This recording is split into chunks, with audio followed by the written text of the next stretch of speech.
नमस्कार दोस्तों, स्वागत है हमारे नए वीडियो में जहां पे आज हम लोग बात करेंगे FCI food corporations of India के अंतर्गत आने वाली बहुत ही न्यूली जॉब वैकेंसीज के बारे में। कैसे अप्लाई करना है, क्या प्रोसेस रहेगा, सारी डिटेल्स हम लोग जानेंगे। स्टेप बाय स्टेप सारी डिटेल्स को हम लोग फॉलो करेंगे, गाइडलाइंस को पढ़ेंगे। तो चलिए वीडियो को स्टार्ट करते हैं। अगर आप हमारे चैनल पर नए हैं, कृपया चैनल को सब्सक्राइब करके बेल आइकन को दबाइए ताकि लेटेस्ट जॉब इन्फॉर्मेशन सबसे पहले आपके पास मिलती रहे। ठीक है दोस्तों, तो अगर हम बात करें यहाँ पे इस पोजीशंस की, तो यहाँ पे फूड कॉरपोरेशंस ऑफ इंडिया के अंतर्गत जो निकल के आई हुई जॉब वैकेंसीज 33,556 वैकेंसीज आ रही है दोस्तों। इसके लिए जो अगर आप अप्लाई करना चाहेंगे तो यहाँ पे ऑफिशियल वेबसाइट जो कि www.fci.gov.in इस ऑफिशियल वेबसाइट पे जा करके यहाँ पे आप चेक कर पाएंगे एप्लीकेशंस नोटिफिकेशंस को।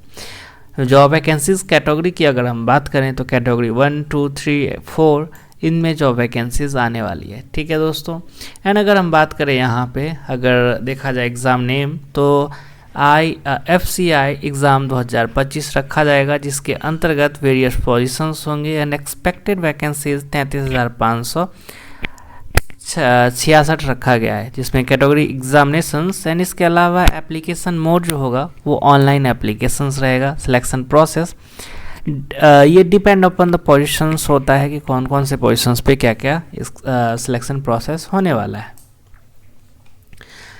इसके अलावा अगर हम बात करें दोस्तों कि कहाँ से आपको क्या डिटेल्स मिलेगी, PDF वगैरह अगर आप चाहिए तो ये जैसे ही नोटिफिकेशंस रिलीज होगी मैं आपको बता दूंगा।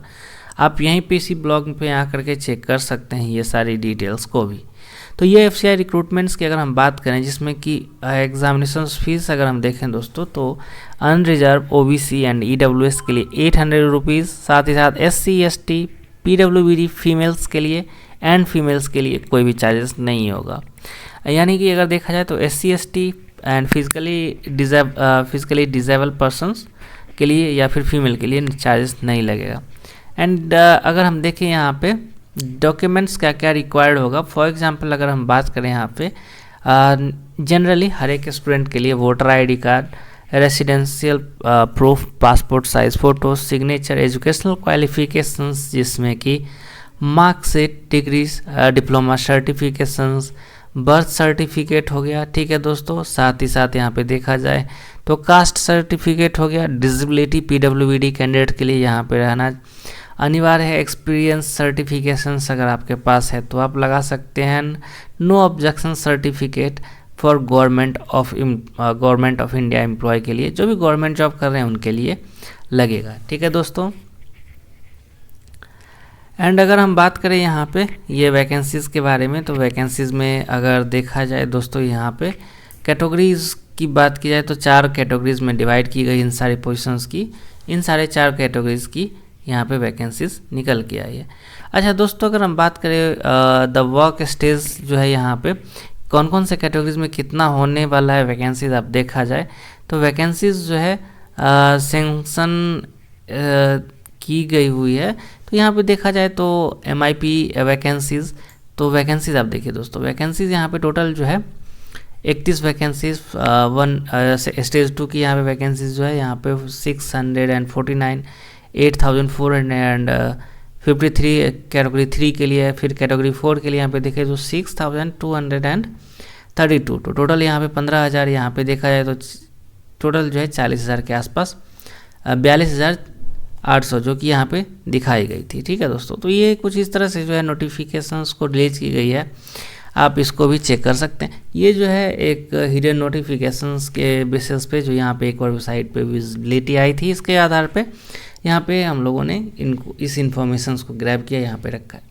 अच्छा, अगर हम बात करें जूनियर इंजीनियर, यहाँ पे जो है वैकेंसीज जो आई हुई है, मतलब आने वाली जो है, इसमें जूनियर इंजीनियर की भी वैकेंसीज है। तो जूनियर इंजीनियर के लिए अगर आप कैंडिडेट को देखें तो डिप्लोमा कैंडिडेट अगर आप किए हुए हैं या फिर इलेक्ट्रिकल इंजीनियरिंग, मैकेनिकल इंजीनियरिंग, ठीक है, और 1 साल का आपके पास एक्सपीरियंस है तो आप अप्लाई कर सकते हैं जूनियर इंजीनियर के लिए। Manager with general, deputy general manager या फिर मैनेजर पोजीशंस के लिए तो ग्रेजुएशंस होना चाहिए। ठीक है, किसी भी मान्यता प्राप्त यूनिवर्सिटी से 60% मार्क्स में। अगर आप SC ST PWBD से आते हैं तो आपको 55% होना चाहिए। साथ ही साथ अगर मैनेजर अकाउंट के लिए अगर हम देखें तो मैनेजर अकाउंट के लिए यहाँ पे देखा जाए दोस्तों तो CA ICWA SC अगर आपने कर रखा है BCom किसी मान्यता प्राप्त यूनिवर्सिटी से, साथ ही साथ 2 साल फुल्ली डिप्लोमा डिग्री अगर आपने कर रखा है तो अप्लाई कर सकते हैं इस पोजीशंस के लिए। साथ ही साथ आपकी जो है MBA इन फाइनेंस अगर आपने कर रखा है तो भी आप अप्लाई कर सकते हैं इस पोजीशंस के लिए। एंड आपकी जो है कॉलेज या फिर यूनिवर्सिटी UAG AICTE अप्रूव्ड होना चाहिए। मैनेजर हिंदी के लिए अगर देखा जाए तो मास्टर डिग्री होना चाहिए मान्यता प्राप्त यूनिवर्सिटी से हिंदी या फिर इंग्लिश में। स्टेनोग्राफर ग्रेड 2 की अगर हम बात करें दोस्तों तो स्टेनोग्राफर ग्रेड 2 में अगर देखा जाए तो 40 वर्ड पर मिनट सब है आपकी टेस्ट स्पीड होनी चाहिए। एंड अगर देखा जाए 80 वर्ड्स पर मिनट जो है शॉर्ट हैंड का जो टाइपिंग स्पीड जो है वो होना चाहिए। एंड आपकी जो डिप्लोमा डिग्री तो होना बैचलर डिग्री तो होना ही चाहिए साइंस कंप्यूटर में, तभी आप एलिजिबल होंगे इस पोजीशंस को अप्लाई करने के लिए। असिस्टेंट ग्रेड 2 की अगर हम बात करें तो यहाँ पे ग्रेड 2 वाले जो है अगर देखा जाए तो किसी भी मान्यता प्राप्त यूनिवर्सिटी से हिंदी या फिर इंग्लिश में आप ग्रेजुएशंस कंप्लीट किए हुए होने चाहिए। एंड वोकेबलरीज आपकी अच्छी होनी चाहिए इंग्लिश हिंदी में ताकि आप लिख पाएँ। साथ ही साथ टाइपिंग के लिए अगर देखा जाए तो ग्रेजुएशन होना चाहिए। साथ ही साथ 30 वर्ड पर मिनट्स की टाइपिंग स्पीड होनी चाहिए हिंदी के लिए। वॉचमैन के लिए 8th पास मांगा जाएगा।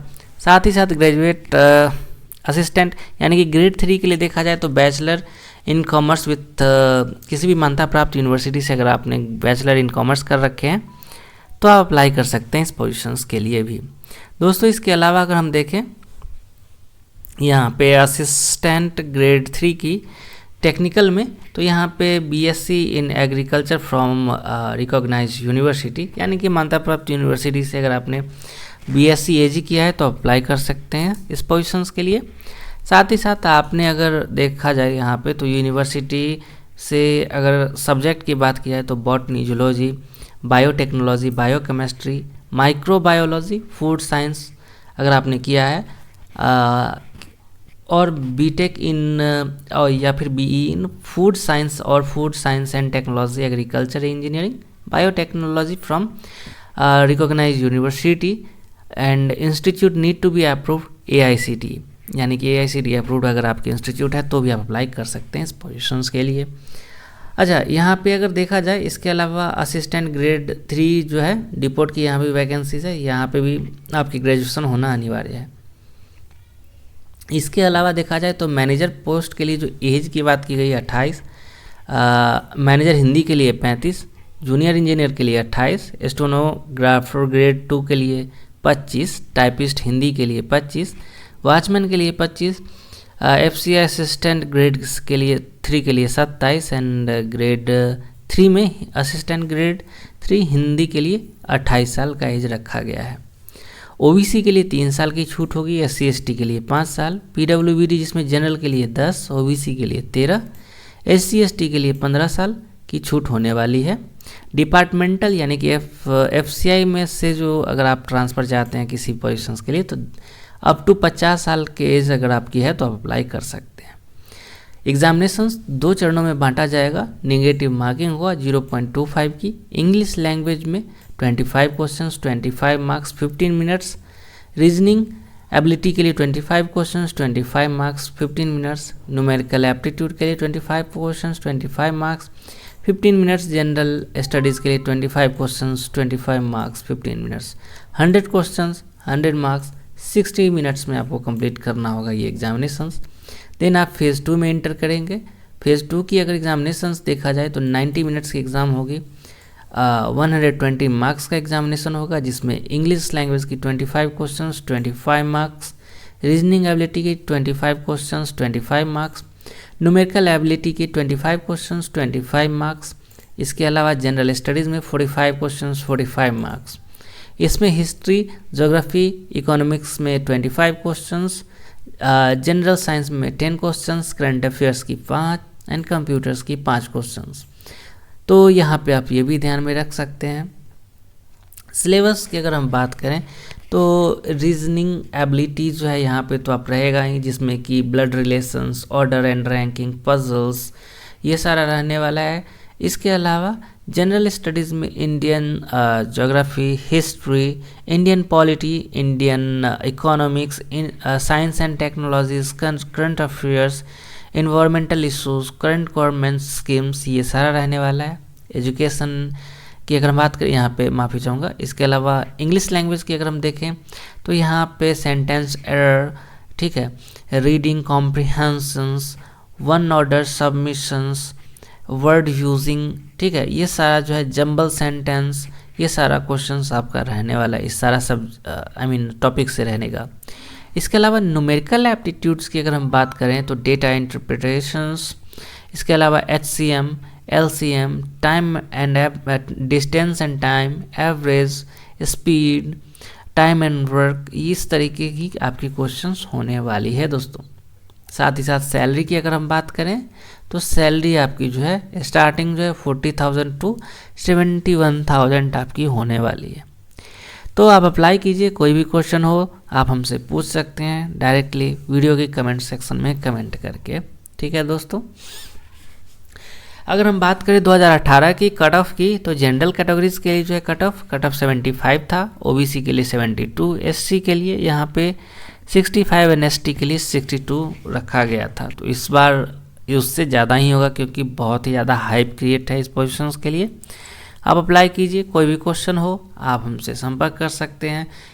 अगर इस कोर्स को आप बाय करना चाहते हैं तो अड्डा 24/7 पे जाकर के आप बाय भी कर सकते हैं इस कोर्स को, यहाँ से आप तैयारी कर सकते हैं। मिलते हैं एक नए जॉब वैकेंसीज में नए अपडेट के साथ, तब तक के लिए दीजिए इजाज़त। Thank you so much, bye, take care.